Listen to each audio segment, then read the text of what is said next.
pendengarnya. Wah, nggak terasa kita sekarang sudah memasuki tahun ajaran baru ya, walaupun masih harus belajar dari rumah.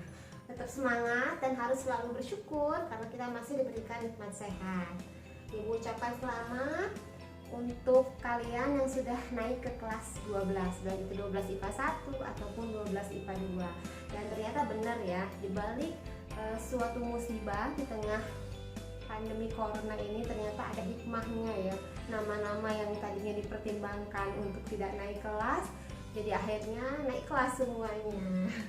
Nah, di kelas 12 ini ada beberapa bab yang harus kita bahas nih. Kurang lebih ada 6 bab. Nanti yang pertama nih kita bakal membahas tentang listrik. Listrik ini nanti dibagi dua, ada listrik statis, ada listrik dinamis. Kemudian setelah listrik nanti dipelajari juga tentang magnet.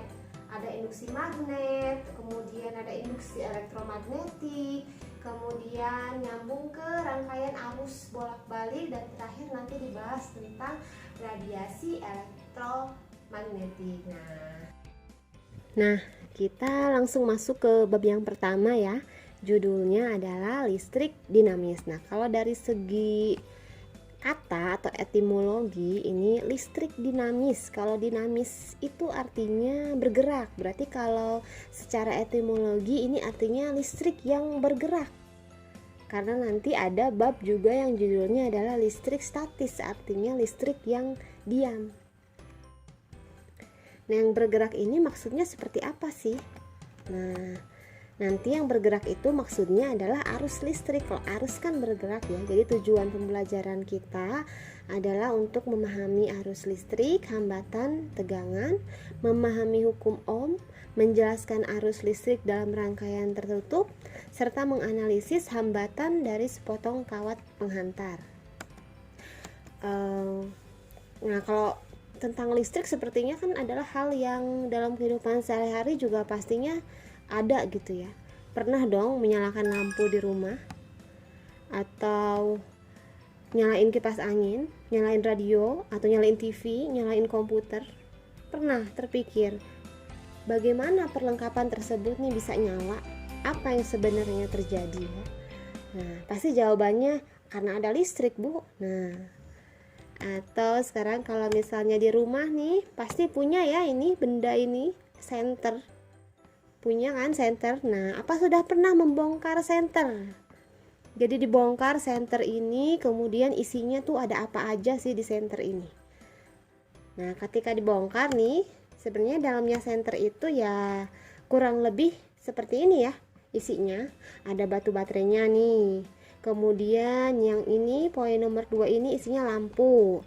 Kemudian poin nomor 3 ini semacam kawat, dia yang bertugas sebagai penghantar.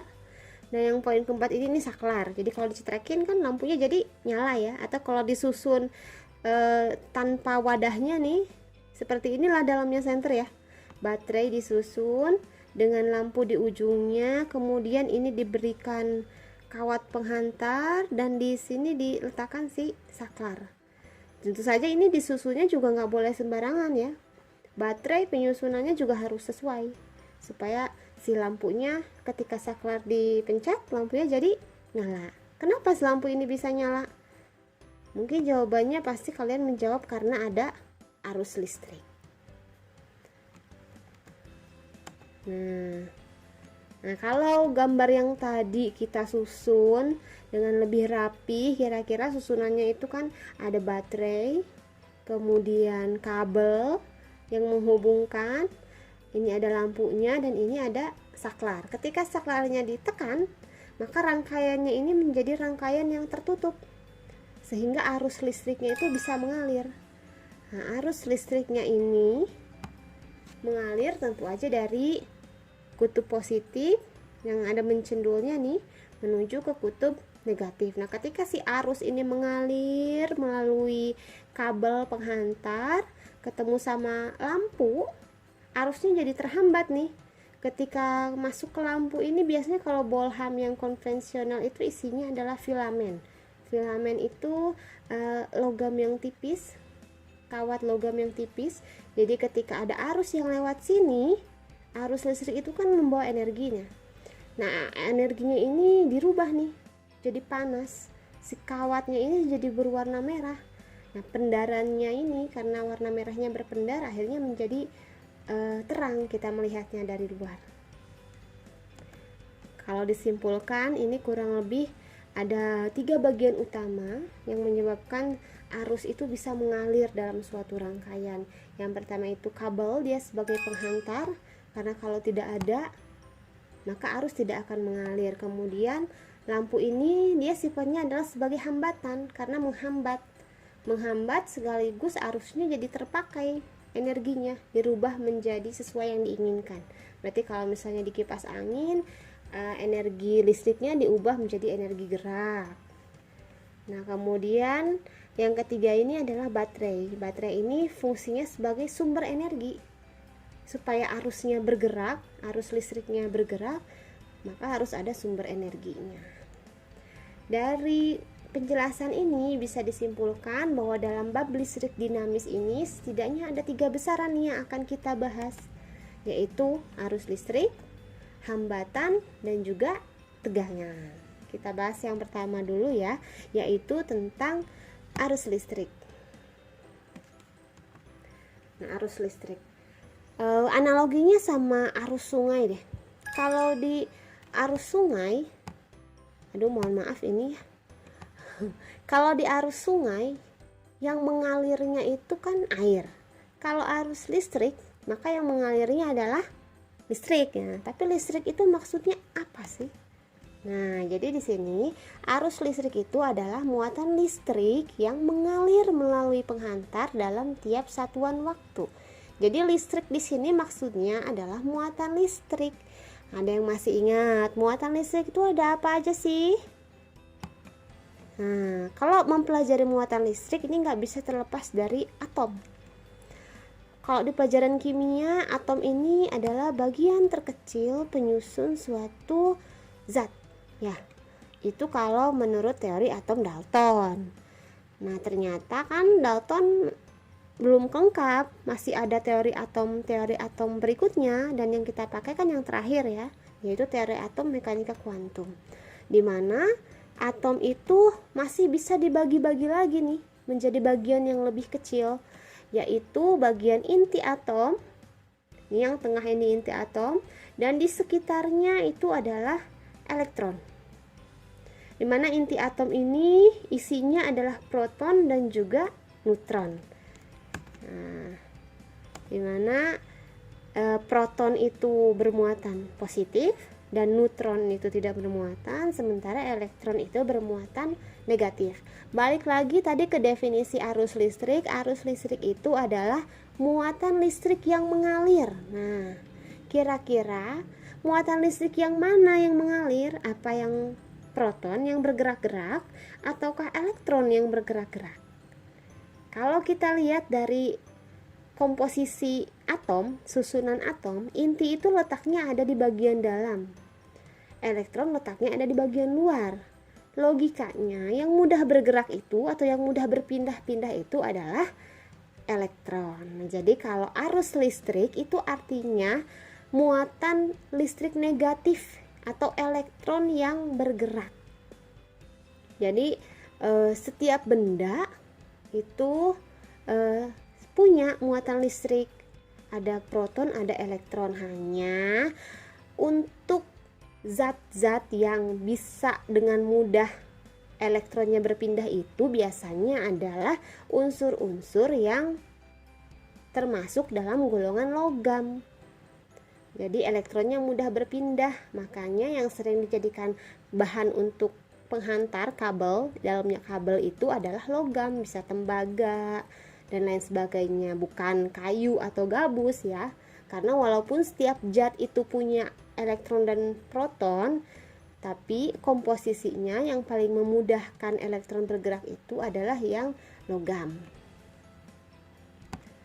Nah, tadi ini ya definisinya arus listrik, atau kalau secara matematis nih bisa dituliskannya I sama dengan Q per T, di mana I-nya adalah kuat arus listrik, satuannya adalah ampere, Q-nya muatan listrik, satuannya coulomb, dan T itu waktu, satuannya detik.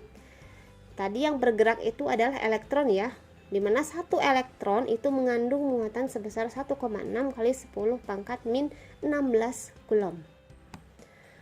Nah, yang kedua itu adalah tentang hambatan. Nah, ini hambatan. Hambatan listrik nama lainnya itu resistansi listrik ataupun resistor. Ini adalah kemampuan suatu bahan atau benda untuk menghambat atau mencegah aliran arus listrik. Kalau contoh yang tadi, yang menjadi penghambatnya itu lampu. Kalau misalnya rangkaiannya dihubungkan dengan setrika, maka yang jadi hambatan utamanya itu adalah setrika. Walaupun kabelnya, si kawat penghantar pun itu punya hambatan tersendiri, nanti yang dinamakan hambatan dalam. Nah, hambatan ini simbolnya huruf R dan satuannya adalah ohm.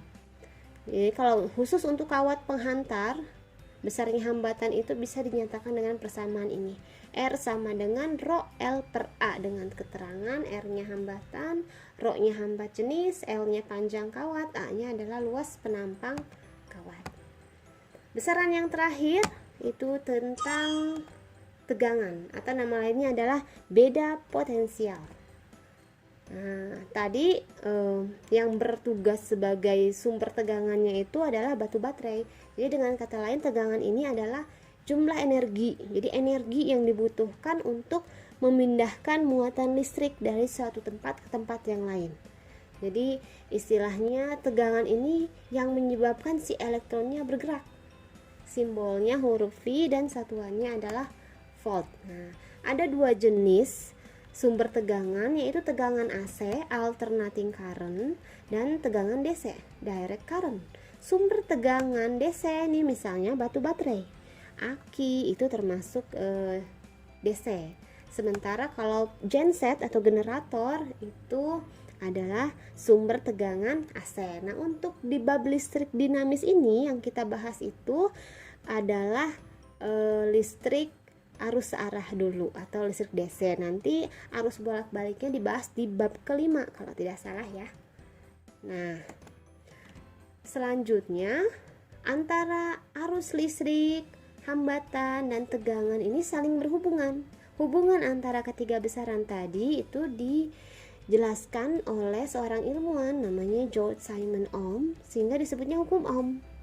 Jadi hukum Ohm ini menyatakan bahwa dalam suatu rangkaian tertutup ya, jika hambatannya tetap nih, kalau R-nya tetap, maka besarnya arus sebanding dengan tegangannya. Jadi kalau tegangannya makin besar, otomatis arusnya juga makin besar.